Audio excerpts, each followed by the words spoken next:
Oh yeah, this is the part where I really bring my A game and pretending to know what I'm doing. Hey everyone, Artfinity here, and I am back with another video. And this one's gonna be very weird because it's a tutorial that's in time-lapse. Now you may be thinking, well, why aren't you talking and inking real time? Well, that just has to do with the plain fact that I really suck at multitasking. I can't even breathe and use my eyesight at the same time. So if I want to look at something, I'm probably gonna suffocate to death. But that's not really the point of this video. This is actually a video letting you guys know, or see, I call this a how to ink video, but at the same time it's really more just my tips and my suggestions for things that I found that work for me. Because I know everybody draws differently, and I don't expect anyone to really do what I'm doing. But at the same time, I'd like to think that I could maybe give one or two things that might help someone out. So hopefully you guys take the time to listen. But now that we've gotten that out of the way, there's a couple of things I want to talk about. The first thing is what I'm inking with. I know that this is a big deal for people. I'm using Sakura microns, but at the same time, I'm a firm believer in it doesn't matter what you ink with. Here's evidence.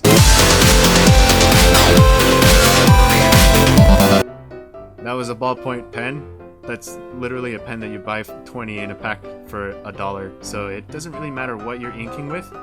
But the reason I chose these is just because of the particular qualities they have, known for not smearing, fading, and being waterproof, which for speed paints is very nice. And that's the reason why I personally use microns, but I also use a lot of other things. There are actually times where I really don't want to use microns, so I'll just go in with an actual pen anyway, even during speed paints. Don't tell anyone. But yeah, that's what I'm inking with. As far as any pointers in general that I could give, I would say do as many things as you can to make this process easier for you. What I do is I try to make quick strokes, because I find that if I try to make a lot of tiny strokes, my hand will tense up. The lines won't look as alive, I guess. They'll look really stiff and they'll look really messy. And I know that that's the style that some people go for, but with mine I try to make it a bit more like loose and flowing. So I try to make a lot of big strokes and just get as many things as I can out of the way. I find that helps me a lot.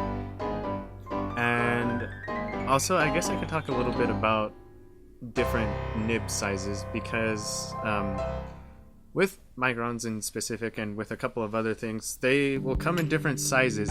And a lot of people have asked me before, how do you know what nib size to use? And it just depends on how fine the details are. Because if it's something like an eye, I'm probably going to use an 01. If it's something like eyelashes inside of the eye, which are just super tiny details, probably going to use a 005. But if it's anything for the rest of the drawing, it's probably going to be an 03. And the reason for that is I just want to have a line thickness that's consistent with the pace I'm working at. If it's a super tiny detail where it won't move a lot, I can use a thinner nib because I'm probably not going to break it. But if it's a line that's a lot more far-reaching and I'm trying to get all the hair strands in one go, it's probably going to be an 03.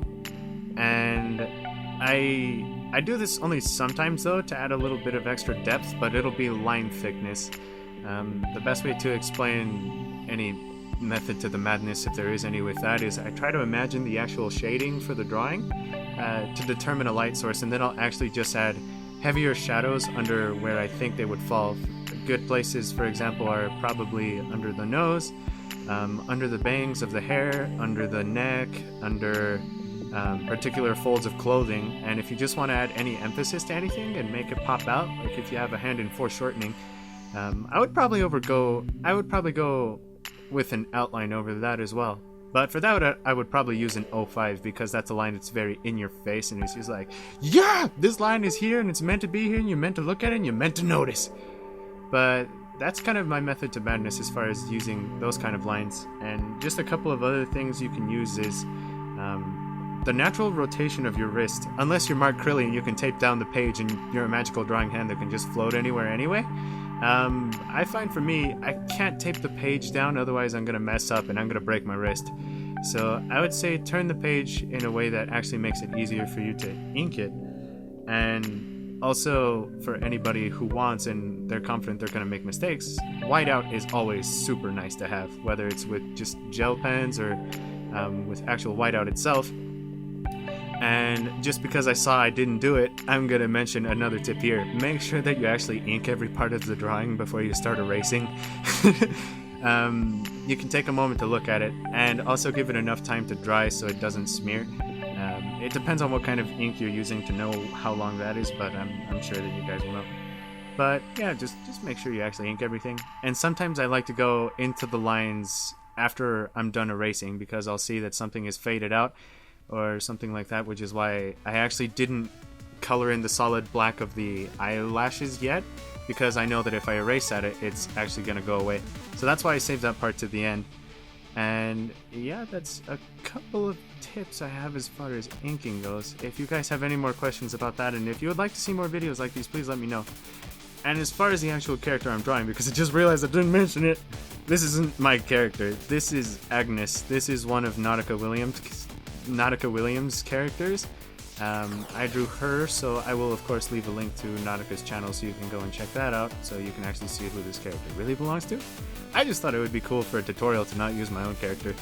But yeah, this is Nautica's character, and if you have any questions about line art, please let me know. And if you would like to see more videos like this, sorry that they aren't in time-lapse, please also let me know. I don't consider myself to know everything, but I hopefully have one or two useful pointers to give you guys.